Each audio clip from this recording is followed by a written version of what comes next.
Hi, it's Christine with Moonshine Safari and Anthony with Moonshine Safari. Woo! Yeehaw.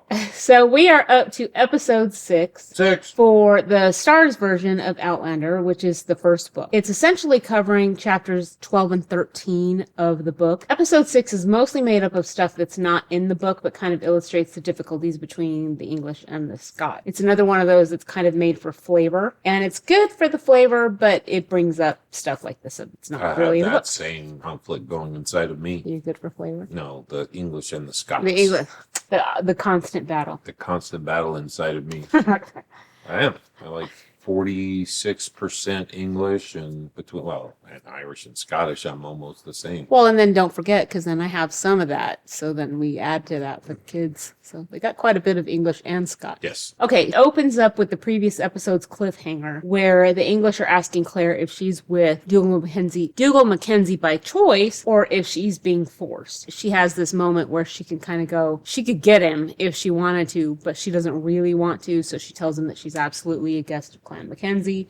And they say, well, that's great, but we want you to come and talk to our commander. And so her and Dougal follow the English. This is the same village that she goes to see Randall in the books. However, like I said, it's kind of a different way that they get there, but they still get there in the end. She still says that she's happy to be among the English because it feels like home a little bit. She fought with the English in World War II, 200 years from then. They're still her comrades. But on the other hand, she's, at least in the books, she's a little more uncomfortable because of the stuff that she's seen between the English and the Scots. She also makes a note that right now, Dougal is the one that kind of feels out of place because all of a sudden he's traveling with just a bunch of redcoats, and that is not a comfortable place for a Highlander to be at this time in history. Especially since he's the war chief. Exactly. He's the war chieftain. They kind of know him at least a little bit because it's a big clan that they're part of. So it's clear from the moment that Claire and Dougal walk into the room that the Scots look down on them. They make fun of the way he speaks. They act like they can't understand him. They talk about what he's wearing under the kilt, which is a big fat no-no. You're not allowed to do that. They're just dismissive and treat him almost like he's a savage. They are terrible. It's awful. They are snotty.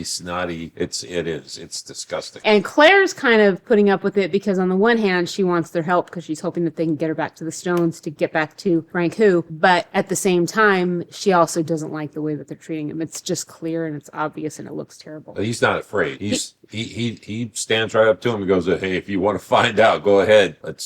I'll show you. Well, yeah, because, and we know this, but Dougal is one of the ones that really taught Jamie how to fight. So Dougal knows how to fight. Dougal knows how to handle himself. And they would have had, there's a lot of guys there, but they would have had time with But these guys were all of the officers. It would be like the ROTC officers that never did anything in the field. They just read books. It's those type of officers. Well, at least that's the way it came across as. Well, so what I find interesting about the whole thing with the English back then is that they would buy their commission. Right. So that is not something like, it's not like you started as a private like we would think of in American military. You start as a private, you work your way up to whatever rank you're going to work your way up to. Unless you go to ROTC in college. And you come out as a commissioned officer. Right. So, there's some of that. So that's kind of paying for it. It is some of that. In a little ways. But back then, they could. It was whatever the best commission you could afford is pretty much what you were able to get. But those guys still have to go through the whole basic training and everything else. I think they still have to go through all the same stuff. I would think so. So they're eating, and they're very welcoming to Claire, and they ask her to sit and eat, and they don't ask Dougal to eat, but he's like, I don't really want your scraps. Anyway, I'm going to go down and have a drink in the tavern downstairs. When they're making fun of the way he speaks, they talk about speaking the King's English in London and all that stuff, and he goes, well, maybe you should have stayed there. Yeah, that was pretty funny. Which I think is pretty funny. I like that part of it. And they are talking about how the Scots are acting like barbarians, essentially, so that's why they have to be there. And so tensions are escalating. Claire's hoping that they stop this, because obviously she's not looking for a fight between Dougal and any of these English. But doesn't she also kind of take up and say, well, there are places in England that also have some dialects that people aren't proud of. That are hard to understand. And, the English know each other's accents. Like I said, for me, it's all English, but they know each other's accents, and there are some places that you go, oh, they're from so-and-so, and, Like in America. snotty. Yeah, you know where exactly. they're from by their accent. Exactly. You know, you can talk to a Southerner, and some people think that because Southerners talk slower, that means they're dumb. That's just silly. Because we're thinking all that time. Exactly. You know what you're going to say. As she's eating with all of these officers, she tells them the story about her story, at least, about how she came to be with the Clan Mackenzie and how she's hoping to get their help to get them back to the stone. It's the made up story, the same one she's been telling everybody. As she's having some wine, a soldier walks in to the room, and guess who it is? Oh, you know who it is. It's Jamie's boyfriend. Well, he wants to be James. Well, yes, it's BlackJack. BlackJack. BlackJack is walking in, and they're fairly rude to him as well. They basically treat him like he's almost like the officers in infantry, like he's just a grunt kind of a person, which is interesting. That is not kind of how he comes across the books. But nevertheless, they kind of treat him like that. But he's kind of coming in alarmed, telling them, did you know that Dougal Mackenzie of the Clan Mackenzie, the war chieftain, is downstairs? And they're like, yeah, we kind of knew that story already. So well, he also snipes back at him because he doesn't have a bunch of respect for them either, you could tell. At least in the story. Agreed. The show. Agreed. He doesn't. Well, because they're worried about, they're saying he's dusty, and they're worried about their wine and stuff like that. So he makes a big production of getting rid of the dust. It's pretty clear. He doesn't have any respect for them, and he calls them idiots later. Obviously, him and Claire recognize each other, but they don't really tell anybody that they know each other. It's kind of one of those moments where the officer in charge goes, do you guys know each other? And they go, well, we thought maybe we did, but we're guessing no. So as BlackJack is talking, he brings up the fact that they found an English soldier that was hurt. He doesn't really say exactly. It kind of leads to the story where they found him tied to a tree with his hands in his lap, and Claire thinks that sounds more like a prank until he goes, well, he was holding his severed head. And so everybody understands at that point that he was murdered. They think it was the Scots, probably could have been. I mean, how does anybody really know? She wasn't there.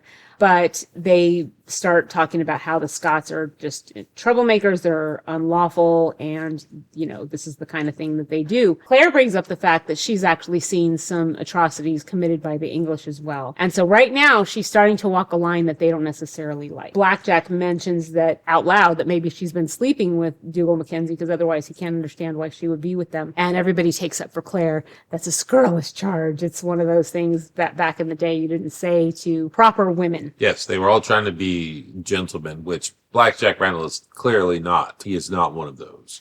He is not one of those. And she actually finally kind of blurts out, again, this is something that happens more in the show than in the books. She's kind of loses her tongue a little bit more in the show, but she kind of blurts out that the English are on the Scots' land. Which just that catches everybody's attention, and they look at her like, what did you just say? That is not something you want to say to a bunch of English soldiers. He says, you know what, it's the king's land, and then, you know, now they kind of are worried about her loyalties and stuff like that. So anyway, oops. As they're eating, somebody runs in and says, hey, there's some of our soldiers are being attacked, and there have been injuries. And so Claire gets up because she goes, well, you know, I told you I had medical experience, I'll help. Claire is always ready to help someone who is in need of medical assistance. Yes, and she's always ready to amputate. I'm just kidding. She actually tries not to amputate, but it's like they're always amputating stuff. What's the deal with that? That's all they knew how to do. She's all. So she helps him amputate one of his limbs. I think it's his leg, actually. Yeah, that was really gross. It was terrible. And Dougal was worried because he saw BlackJack Randall go into the room. So he's been kind of worried that BlackJack was up there with them. And she tells him, just, make yourself scarce because they're looking for someone to blame over this attack. And she even asks him, could your men have done this? And Dougal said, nope, they wouldn't have done this without my permission. There's no way.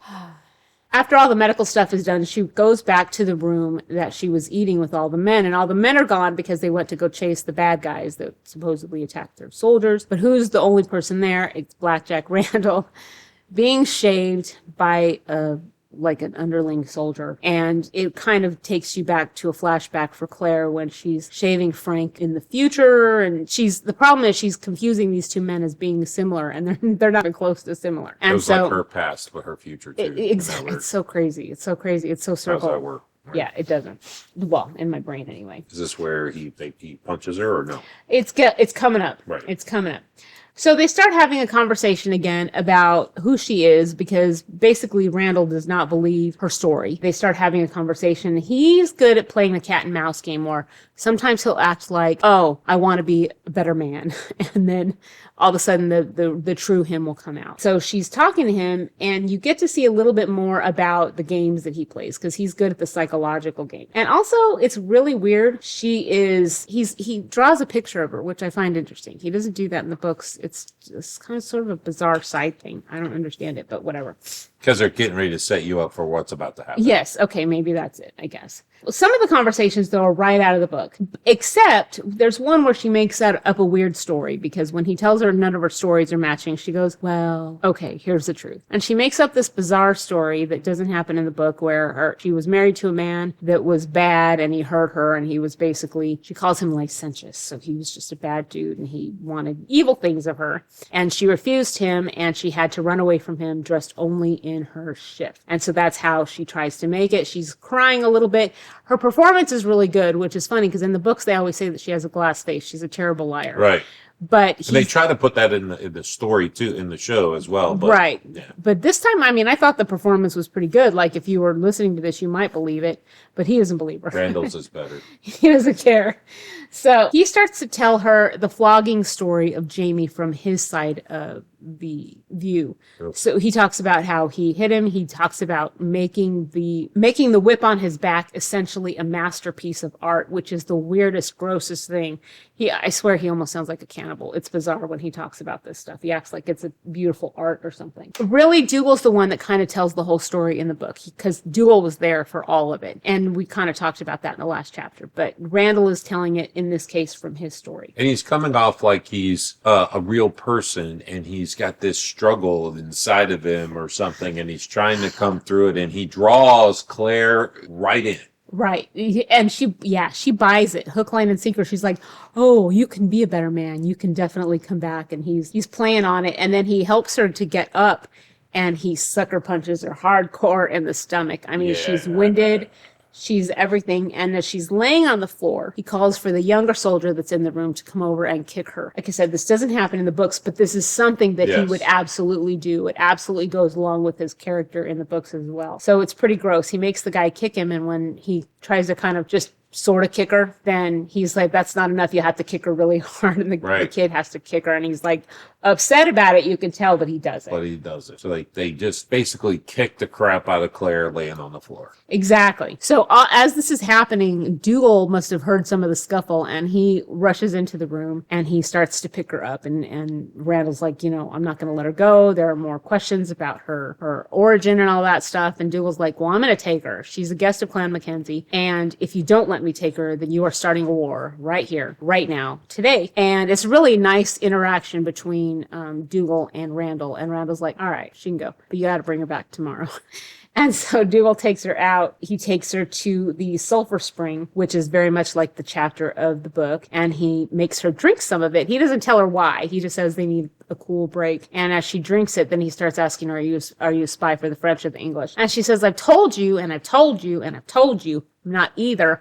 And now he believes her. And so again, she's like, well, why do you believe me now? And he goes, well, you just drank from the spring that would make your gizzard get burnt out if you lied. And she's like, whatever, dude.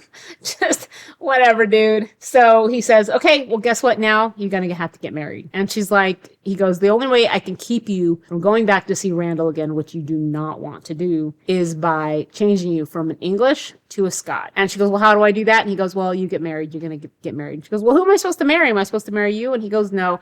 In the books, it's clear he's already married at this point, but they don't really tell you that much about him in the show. He is married, but he goes, no, you're not going to marry me, although I wouldn't mind having some married time with you. Oh, for real? He already tried. But no, you're going to marry Jamie. And she's like, oh, darn. Golly gosh darn. Not that ugly man. Frank, who? Not Jamie. Anybody but Jamie. So, well, why would you want me to marry Jamie? How do you know he wants to marry me? And he goes, oh, he'll do it. He's a soldier. He'll do it. And so when she's talking to Jamie about it, she's like, are you sure you want to marry me? You know, I'm not a virgin. They have that whole conversation. He goes, well, that's okay, because I am. That's pretty much how it ends. She resigns herself to the fact that she's stuck marrying him. The last of the episode is her signing the marriage contract that Ned has already prepared in his lawyerly ways. And that's how the chapter ends, or I should say that's how the episode ends. And then the next time we will go into chapter 14 of the books and carry on with the wedding and the bigamy. Frank who? Frank who? He's not alive yet. Oh, Frank. How do you be married to someone who's not living? But it's in her past. And future. But it's his future. It is his future. He's not, yeah, it's weird. Anyway. Please check out Moonshine Safari for some of our past episodes and also some of our merch. It's some fun. We have some cool new cryptid stuff. So if you're interested in any of the cryptids, like, Nessie, but that's coming up. Nessie's coming up, yeah. We're just starting. Loch Ness and then, Bigfoot and all that stuff. It's some really cool merchandise for that. I think you'd like it. It is. It's cool. Check them out. And also, I forgot to say we have spoilers, but I'll still put up our spoiler warning at the beginning. So, yeah, I guess you did forget. But, it's good spoilers. Yeah. So you should like it, click it, share it, all that fun stuff. And let us know if we're missing anything. Thanks. Thanks, guys. We'll pick up with chapter, like I said, was it 14? Yeah, sure. Yes, 14. All right.